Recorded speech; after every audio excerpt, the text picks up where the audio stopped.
इसी वीडियो के नीचे लिंक मिलेगा, वहाँ पे क्लिक करके पासपोर्ट सेवा पोर्टल पे आपको आ जाना है। यहाँ पे आने के बाद नए पासपोर्ट के लिए अप्लाई करने के लिए अप्लाई फॉर पासपोर्ट का ऑप्शन दिखाई देगा। इस वाले ऑप्शन पे क्लिक करके आपको आगे बढ़ना होगा। तो अभी आप स्क्रीन पे देख सकते हैं क्विक लिंक का नीचे ऑप्शन है और शुरुआत के अंदर अप्लाई फॉर पासवर्ड का ऑप्शन दिखाई दे रहा है। तो यहाँ पे जस्ट आपको क्लिक करना है। अब फ्रेश या फिर री इशू करने के लिए जो फर्स्ट वाला ऑप्शन है यहाँ पे आपको क्लिक करना है। इसके अलावा ऊपर जो रजिस्ट्रेशन का ऑप्शन है वहाँ पर भी आप क्लिक कर सकते हैं। यहाँ पे बहुत सारे अलग अलग ऑप्शन दिए गए हैं जो कि अलग अलग काम के होते हैं, लेकिन नया बनाने के लिए ये वाला ऑप्शन है, यहाँ पे क्लिक करना है। उसके बाद यहाँ पे इंट्रोडक्शन दिए गए हैं कि किस प्रकार से आपको पासपोर्ट के लिए आवेदन करना है। तो ये तो मैं ऑलरेडी आपको बताने वाला हूँ। तो आपको सबसे ऊपर आएंगे तो रजिस्ट्रेशन का ऑप्शन दिखाई दे रहा है। यहाँ पे जैसे ही क्लिक करेंगे यहाँ पर भी कर सकते हैं और यहाँ पर भी कर सकते हैं। यहाँ पर क्लिक करते ही इस प्रकार से आपके आवेदन फॉर्म ओपन हो जाएगा। तो सबसे पहले CPV दिल्ली से है या फिर पासपोर्ट ऑफिस से आपके लगता है तो वह आपको ले लेना है।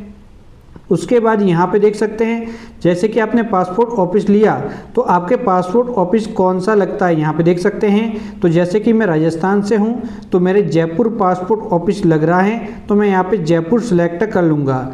अगर आप किसी अन्य राज्य से हैं तो आपके पासपोर्ट ऑफिस कौन सा है, जो मुख्य पासपोर्ट ऑफिस होता है उसको आपको सेलेक्ट करना है। तो यहाँ पे देख सकते हैं बहुत सारे ऑप्शन है, मुंबई, नागपुर, पटना, पुणे, रायपुर। तो मैं यहाँ पे क्या लूँगा, जयपुर। तो ये बात ध्यान रखना है, यहाँ पर बहुत सारे लोग गलती करते हैं। उसके बाद यहाँ पे आपको अपना कंप्लीट नाम लिख लेना है। नाम के आगे डॉक्टर वगैरह जो लगते हैं वह बिल्कुल आपको नहीं लगाने हैं। जो आपका सामान्य नाम है वही नाम यहाँ पे कंप्लीट लिख लेना है। नाम लिखने के बाद आपको अपनी एक एक्टिव ईमेल आईडी दर्ज करनी होगी। तो यहाँ पे नाम कंप्लीट हो चुका है, फुल नेम मैं यहाँ पे लिख चुका हूँ। यहाँ पे ईमेल आईडी दर्ज करेंगे। उसके बाद इस ईमेल आईडी को ही आप यहाँ पे लॉगिन आईडी बनाना चाहते हो तो यस करेंगे और ये बन जाएगी। अलग से बनाना चाहते हो तो नो करके यहाँ पे लिखेंगे और चेक वैलिडिटी पे क्लिक करेंगे और बन जाएगी। तो मैं इसे ही बनाना चाहता हूँ तो यस पे क्लिक किया। उसके बाद यहाँ पे पासवर्ड रखने हैं जो कि यहाँ पे कम से कम 9 अंकों के होने चाहिए। इसके अंदर lower case, upper case, special character और यहाँ पे नंबर मिला के आपको बनाने हैं पासवर्ड, जो कि एक स्ट्रॉन्ग पासवर्ड होते हैं। फर्स्ट टाइम लॉगिन के दौरान इसको बदलने का ऑप्शन भी आपको मिल सकता है। उसके बाद साइन अप पे क्लिक करना है। अब आपकी ईमेल आईडी पे एक पासवर्ड भेज दिए जाएंगे जिसे कि हम OTP कहते हैं। उन OTP नंबर को दर्ज करके यहाँ पे क्लिक करना है और आपकी आईडी क्रिएट हो जाएगी। आप लॉगिन पे जाएंगे और उसके बाद आपको अपनी लॉगिन आईडी डालनी है यहाँ पे। फिर यहाँ पे आप SMS सेंड करेंगे। तो यहाँ पे दोस्तों देख सकते हैं यहाँ पे इस प्रकार से OTP पहुँच जाएंगे आपकी ईमेल आईडी पे और उनके जरिए वापस आपको यहाँ पे पासवर्ड चेंज करने हैं। तो यहाँ पे जो आपको यहाँ पे OTP नंबर मिले हैं ईमेल आईडी पे वो यहाँ पे दर्ज करेंगे। उसके बाद पासवर्ड सेट करके सबमिट पे क्लिक करके लॉगिन पे क्लिक करेंगे। उसके बाद आईडी डाल के कंटिन्यू पे क्लिक करेंगे और जो नए पासवर्ड है उनको यहाँ पे डाल के साइन इन पे क्लिक करेंगे और आप सफलतापूर्वक लॉगिन हो जाएंगे। अब पासपोर्ट के लिए अप्लाई करने के लिए यहाँ पे सबसे ऊपर फ्रेश पासपोर्ट री इशू ऑफ पासपोर्ट का ऑप्शन है।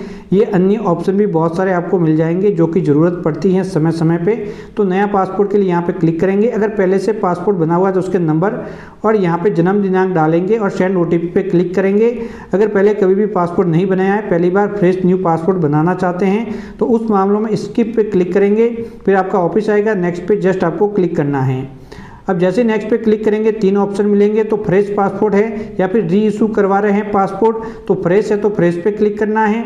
तो यहाँ पे देख सकते हैं कुल 9 स्टेप आपको कंप्लीट करने हैं। तो मैं यहाँ पे दोस्तों देख सकते हैं 3 यहाँ पे जवाब देने हैं। तो मैं यहाँ पे फ्रेश पे क्लिक कर लेता हूँ। री इशू है तो री इशू, फिर नॉर्मल है या फिर तत्काल। तत्काल में ज़्यादा पैसे लगते हैं, नॉर्मल में कम। और कितने पेज हैं, 37 पेज का बनाना है या फिर 60 पेज का। ज़्यादा यात्रा करते हैं तो 60 का बना सकते हैं, कम यात्रा करते हैं तो 37 का आप बना सकते हैं। फिर 7 नेक्स्ट पे क्लिक करना है। इस वाले भाग के अंदर आपको यहाँ पे देख सकते हैं गिवन नेम, यानी कि आपको अपना नाम लिखना है। अगर आपके नाम के अंदर 3 भाग हैं तो फर्स्ट और मिडिल नेम आपको इसी के अंदर लिखने हैं, फर्स्ट वाले के अंदर, और सर नेम के अंदर आपको लास्ट नेम लिखना है।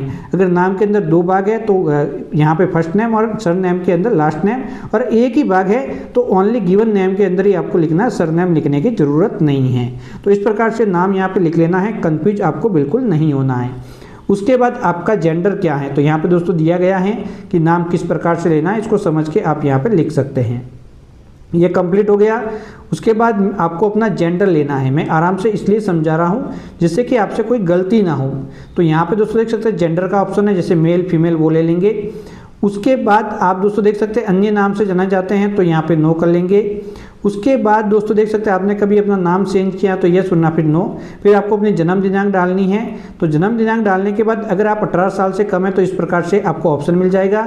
इसके अंदर कहा जाएगा कि आप 10 साल के लिए पासपोर्ट बनाना चाहते हैं या फिर 5 साल और 18 साल एज पूरी होते ही आपका यहाँ पे एक्सपायर हो जाएगा।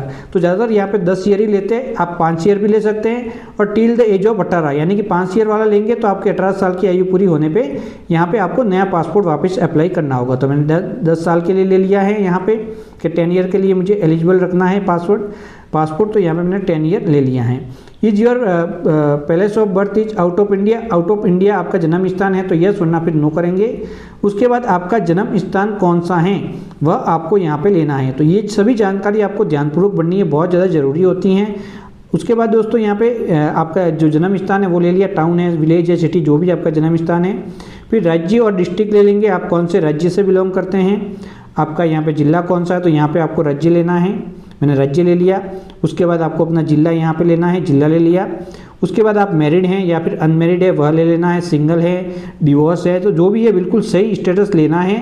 तो यहाँ पे जैसे कि मैं जिसका बना रहा हूँ वो सिंगल है तो मैं सिंगल यहाँ पे ले लूँगा, अविवाहित है।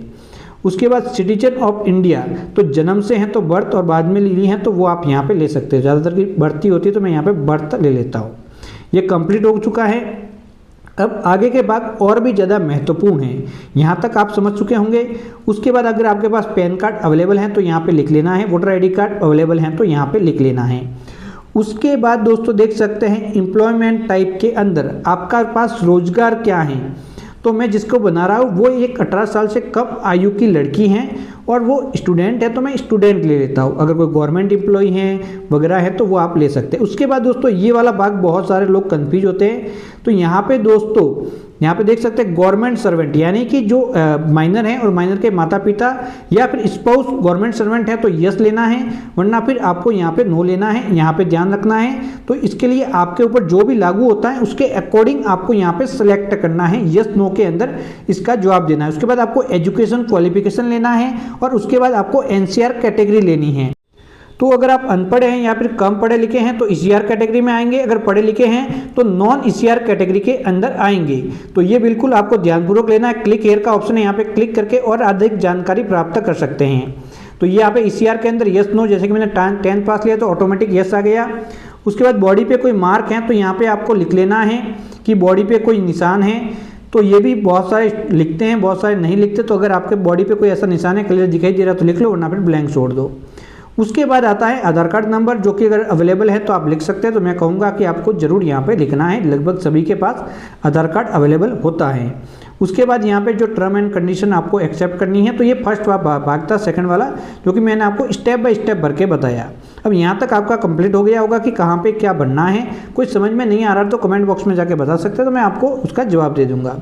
उसके बाद यहाँ पे एग्री कर लिया और उसके बाद सेव एंड नेक्स्ट पे क्लिक करना है। अब अगले वाले भाग के अंदर यहाँ पे पेरेंट्स की जानकारी मांगी, यानी कि पिता की जानकारी। तो पिताजी का first name plus middle name given name के अंदर, फिर सरनेम, फिर मदर्स नेम, कोई गार्जियंस है तो गार्जियंस का नाम, तो ये यहाँ पे आपको लिख लेना है। इसके अलावा अगर कोई माइनर होगा तो जो नीचे अभी यहाँ पे जो ऑप्शन आ रहे हैं वह ओनली माइनर के मामले में आता है। यहाँ पे मैंने मदर्स नेम लिख लिया है, फर्स्ट नेम मिडिल नेम, और यहाँ पे मैं सरनेम लिख लूँगा। तो ये कंप्लीट हो गया। गार्जियंस हैं तो इसके जस्ट नीचे देख सकते हैं ऑप्शन है, वो आप यहाँ पे लिख सकते हैं, वरना फिर माता पिता का नाम यहाँ पे आपको लिख लेना है। और ये बात कंप्लीट हो चुका है। अब यहाँ पे कुछ एक ऑप्शन दिखाई दे रही है, सभी के दिखाई नहीं देंगे। कोई माइनर होगा तो उसी के नीचे यहाँ पे माइनर वालों के ऑप्शन आएगा, यहाँ पे देख सकते हैं ये वाला। तो इसके अंदर अगर किसी माइनर है और पिता के जैसे कि बना हुआ है पासपोर्ट, तो इसके पासपोर्ट नंबर यहाँ पे लिखने हैं। मदर का है तो इसके जस्ट नीचे लिखने हैं। और इफ़ नॉट इंडियन है तो ये सेकंड पीछे वाला जो भाग है इसके अंदर लिखने हैं। तो ये उनके लिए होता है, बड़ा ही आसान है समझना। तो पासपोर्ट संख्या है तो लिख लो, वरना फिर आपको ये सभी के सभी ब्लैंक छोड़ने होंगे अगर माता पिता के पासपोर्ट बना हुआ नहीं है। तो मेरे इस मामलों में पिता के बना हुआ है, जो लड़की के लिए मैं अप्लाई कर रहा हूँ, तो उसके फादर्स के मैं पासपोर्ट संख्या यहाँ पर लिख लूँगा। उसके बाद मैं सेव एंड नेक्स्ट पे क्लिक करूँगा। जैसे ही मैं सेव एंड नेक्स्ट पे क्लिक करूंगा तो अगले वाले भाग के अंदर आपको यहाँ पे एड्रेस से संबंधित जानकारी पूछी जाएगी। तो अगर आप आउट ऑफ इंडिया आपका एड्रेस है तो यस करके वो एड्रेस लिखना है, अगर आप इंडियन है तो यहाँ पे नो करके आपका जो भी एड्रेस है तो यहाँ पे सबसे पहले हाउस नंबर, स्ट्रीट हो गया, फिर विलेज हो गया, फिर पिन कोड हो गया, फिर स्टेट हो गया। बहुत ही आसान है एड्रेस फिलअप करना। उसके बाद आपका डिस्ट्रिक्ट हो गया, और सबसे ज़्यादा जरूरी जहाँ पे सबसे ज़्यादा लोग गलती करते हैं वो आपको नहीं करनी है, पुलिस स्टेशन। ये बिल्कुल आपको सही लेना है। ये गलती हो गई तो पासपोर्ट बनने में समस्या आ सकती है। तो यहाँ पे आपको बिल्कुल सही आपका जो पुलिस स्टेशन लगता है जहाँ से आपका पुलिस वेरिफिकेशन होगा तो वो बिल्कुल सही आपको सिलेक्ट करना है। फिर से मैं कह रहा हूँ। फिर यहाँ पे मोबाइल फ़ोन नंबर बिल्कुल सही डालने हैं। उसके बाद आपको अपनी ईमेल आईडी जो कि बिल्कुल एक्टिव ईमेल आईडी डालनी है। उसके बाद अगर आपका परमानेंट एड्रेस भी कोई है, ये जो आपने मौजूदा एड्रेस डाल दिया, अगर आपका परमानेंट एड्रेस कोई है तो यस लिखना है। तो यहाँ पे ज़्यादातर सभी के परमानेंट एड्रेस होता है तो यस लिखते हैं। तो अब दोस्तों देख सकते हैं यहाँ पे मैंने ईमेल आईडी लिख ली है तो मेरा परमानेंट एड्रेस है तो यस। अब परमानेंट एड्रेस प्रेजेंट एड्रेस के समान ही है तो यस करना है, अगर नहीं है समान अलग है परमानेंट एड्रेस तो नो लिख के वो एड्रेस आपको लिखना होगा। तो यहाँ तक आप समझ चुके होंगे, मैंने अच्छे से आपको समझाया है। फिर सेव एंड नेक्स्ट पे क्लिक करना है। अब इस वाले भाग के अंदर ऐसा एक मैसेज मिलेगा, ओके पे क्लिक करेंगे। इस वाले भाग के अंदर एक कोई भी इमरजेंसी कॉन्टैक्ट के पर्सन के नाम और उसका एड्रेस इस वाली लाइन के अंदर लिख लेना है, जो कि कोई भी परिवार का सदस्य हो सकता है, पहचान वाला हो सकता है। तो यहाँ पे आप अपने परिवार के सदस्य का नाम, उसका कंप्लीट एड्रेस लिख ले, जिससे कि इमरजेंसी में कॉन्टैक्ट किया जा सके। उसकी डिटेल इस वाले भाग के अंदर भरनी है और उसी के मोबाइल फ़ोन नंबर यहाँ पे डालने हैं। कई बार आवेदक अपने मोबाइल फ़ोन नंबर, अपना नाम, अपना एड्रेस यहाँ पे डाल देता है तो वह बिल्कुल आपको नहीं करना है। तो यहाँ मोबाइल फ़ोन नंबर डाल दिए, अगर उसकी ईमेल आईडी अवेलेबल है तो वह भी आपको यहाँ पे डाल देना है। फिर सेव एंड नेक्स्ट पे क्लिक करना है। अब इस वाले भाग के अंदर यहाँ पे आपके पास कुछ एक सवाल हैं, जैसे कि यहाँ पे देख सकते हैं have you held your identity certificate. यहाँ पे देख सकते हैं बहुत सारा लिखा हुआ है तिब्बत अदर स्टेट वालों के लिए तो है तो यस वरना फिर नो करना है। तो अगर आपके लिए एलिजिबल है ये तो यस कर ले, जैसे कि यहाँ पे डिप्लोमा हो गया, ऑफिस पासपोर्ट हो गया, पहले पासपोर्ट के लिए अप्लाई किया था लेकिन इशू नहीं हुआ तो यस वरना फिर नो। फिर सेव एंड नेक्स्ट पे क्लिक करना है। अब इन सभी सवालों के जवाब देने हैं जो आपके ऊपर लागू होते हैं तो यस वरना फिर नो। तो मेरे इस मामलों में माइनर है आवेदक और उसके एक कोई भी लागू नहीं हो रहे तो मैं सभी नो नो कर लूँगा। तो इसके अंदर माइनर का बनाने का प्रोसेस भी यही है, और जो यहाँ पे बड़ों का बनाएंगे तो उसके अंदर यहाँ पे कुछ एक ऑप्शन नहीं आएंगे, दूसरे ऑप्शन यही आएंगे। तो मेरे इस मामलों में सभी नो है तो नो करता हूँ। अगर आपके ऊपर कोई लागू होता है तो यहाँ पे यस करना है, पढ़ के समझ के करना है। बहुत बार लोग ऐसे ही नो नो कर लेते हैं, ऐसा आपको बिल्कुल नहीं करना है। उसके बाद सेव एंड नेक्स्ट पे आपको क्लिक करना है इन सभी सवालों के जवाब देने के बाद, क्योंकि ये सभी के लिए अलग अलग लागू होते हैं तो उसके बारे में बता नहीं सकता। उसके बाद ये पासपोर्ट कैसा बन के आएगा तो कैसा दिखेगा, फोटो व जो सिग्नेचर है वो आपके वहाँ पे ले लिए जाएंगे जब आप पासपोर्ट ऑफिस के अंदर वेरिफिकेशन के लिए जाएंगे। तो ये पासपोर्ट है, आपको बिल्कुल सही लग रहा है तो यहाँ पे क्लिक करके सेव एंड नेक्स्ट पे क्लिक करेंगे। अब आप यहाँ पे आपको डेट ऑफ बर्थ प्रूफ के अंदर एक डॉक्यूमेंट देना होगा, जैसे कि बर्थ सर्टिफिकेट दे सकते हैं, आप स्कूल लिविंग सर्टिफिकेट दे सकते हैं, स्कूल की मार्कशीट दे सकते हैं 10th क्लास की। तो ये सभी यहाँ पे ऑप्शन आपको मिल जाएंगे। तो आपको इसमें से जो भी डॉक्यूमेंट अवेलेबल है, जो कि आपको डेट ऑफ बर्थ प्रूफ देना है, इलेक्शन कार्ड हो गया वगैरह, तो वो आपको यहाँ पे दे देना है। तो उस डॉक्यूमेंट को यहाँ पे सिलेक्ट कर लेना है। तो मेरे इस मामलों में 10वीं की अंक तालिका है इस लड़की के, तो वह मैं यहाँ पे सिलेक्ट कर लेता हूँ। उसके बाद एड्रेस प्रूफ के अंदर तो आधार कार्ड ले लो, सबसे आसान है। दूसरा डॉक्यूमेंट लेना चाहते हो तो वह भी ले सकते हैं। अब यहाँ पे दोस्तों ये ECR कैटेगरी के अंदर है, अभी देख सकते हैं ECR। तो यहाँ पे इसके अंदर ECR कैटेगरी जो मैंने यस ली है तो इसके अंदर यहाँ पे डॉक्यूमेंट की मांग की जा रही है। तो डॉक्यूमेंट आपको ले लेना है जो भी यहाँ पे लागू हैं। तो यहाँ पे दोस्तों देख सकते हैं जो यहाँ पे सभी डॉक्यूमेंट आ चुके हैं। तो इसके अंदर जैसे कि मैं 10वीं की अंक तालिका ले लेता हूँ, तो इस प्रकार से आपको भी यहाँ पे ले लेना है। इसके अलावा जो ब्लू कलर में बटन दिखाई दे रहा है डिजी लॉकर एक्सेस के बारे में, तो यहाँ पे क्लिक नहीं करना है। यहाँ पे बहुत बार एरर मिलती है, डॉक्यूमेंट एक्सेस करने का ऑप्शन है। इसके अलावा ये सभी हो गए, डॉक्यूमेंट अपलोड हो गए यहाँ पे। अब दोस्तों माइनर होगा तो यहाँ पे CD और यहाँ पे ये 3 फॉर्म आपको दिखाई देंगे। तो इसके अंदर जो भी लागू हैं वो आपको यहाँ पे ले लेना है, फॉर्म देख लेना है। तो आपके ऊपर तीनों में से कौन सा लागू है, तो जैसे कि यहाँ पे अलग अलग मामलों में अलग अलग लागू होते हैं। मेरे इस मामलों में एनेक्सेस D लागू है तो मैं एनेक्सेस D ले लेता हूँ। आपके यहाँ पे जो C हो सकता है नीचे वाला अंतिम वाला हो सकता है, तो वो आपको लेना आपके ऊपर जो लागू है उसके अकॉर्डिंग। उसके बाद दोस्तों यहाँ पे आप फॉर्म जमा करे पे क्लिक करेंगे। पूरा फॉर्म की जांच करने के बाद तो जैसे ही जमा करे पे आप क्लिक करेंगे डॉक्यूमेंट सेलेक्ट करके, तो आवेदन सबमिट हो जाएगा। उसके बाद यहाँ पे पेमेंट यानी जो वेतन वाला ऑप्शन है यहाँ पे क्लिक करके पेमेंट करना है। और यहाँ पे जो स्लॉट बुक करना है वेरिफिकेशन का, जो पासपोर्ट ऑफिस में आप कब जाना चाहते हैं, तो जैसे यहाँ पे क्लिक करेंगे पेमेंट वाले पे यहाँ पे आ जाएंगे। अब आपको पासपोर्ट ऑफिस लेना है जो आपका नज़दीकी पासपोर्ट ऑफिस है, जहाँ से आप पासपोर्ट बनाना चाहते हैं। उस पासपोर्ट ऑफिस को सिलेक्ट करके कौन सी दिनांक को अपॉइंटमेंट बुक करना चाहते हैं पासपोर्ट बनाने के लिए, वह दिनांक लेनी है। और इसी दिनांक को आपको पासपोर्ट ऑफिस में जाके सभी डॉक्यूमेंट लेके जाना होगा और वहाँ पे जाके आपको वेरिफिकेशन करवाना होगा। तो यहाँ पे देख सकते हैं मैंने यहाँ पे ले लिया। अगर कोई माइनर है तो माता पिता को साथ में जाना होगा। तो यहाँ पे मैंने ले लिया है। तो यहाँ पे दोस्तों देख सकते हैं पेरेंट्स को साथ में जाना जरूरी होता है माइनर के, वरना फिर ऐसे ही जा सकते हैं अगर बड़े हैं। फिर मेक पेमेंट, फिर ओके पे क्लिक करेंगे और आप पेमेंट गेटवे पे पहुँच जाएंगे। यहाँ पे पेमेंट आपको कंप्लीट कर लेना है। तो जैसे ही पे नाउ पे आप क्लिक करेंगे, यहाँ पे पे नाउ पे आपने जैसे क्लिक किया, पे नाउ पे क्लिक करने के बाद यहाँ पे आप सबसे आसान यूपीआई वाला ऑप्शन है, मैं कहूँगा यही ले। नेट बैंकिंग वगैरह के ऑप्शन भी आपको मिल जाते हैं। यूपीआई वाला ऑप्शन ले लिया। इस स्कैनर को अपने मोबाइल से स्कैन करके पेमेंट कंप्लीट कर लेना है। जैसे ही पेमेंट कंप्लीट हो जाएगा आपका आवेदन सबमिट हो जाएगा। और आवेदन सबमिट होने के बाद आपको रिसिप्ट दिखाई देगी जिसकी प्रिंट आउट निकालनी है, सभी डॉक्यूमेंट लगाने हैं। और पासपोर्ट ऑफिस में जो भी दिनांक आपने ली हैं यहाँ पे उस दिनांक को जाके आपको वहाँ पे वेरिफिकेशन करवा के आना है। और उसके कुछ ही दिनों के बाद पासपोर्ट बनके आपके घर पे आ जाएगा। तो भी आप देख सकते हैं ट्रांजैक्शन कंप्लीट हो चुका है। ऑटोमेटिक मैं बैक पहुँच जाऊँगा, वहाँ पे मुझे प्रिंट का ऑप्शन मिल जाएगा, मैं इसकी प्रिंट आउट निकाल के ले लूँगा। तो ये स्टेप बाय स्टेप प्रोसेस होता है। इसके अंदर कोई भी जानकारी है हर किसी के थोड़ी बहुत अलग हो सकती है कैटेगरी के अनुसार, तो आपको समझ के फॉर्म भरना है।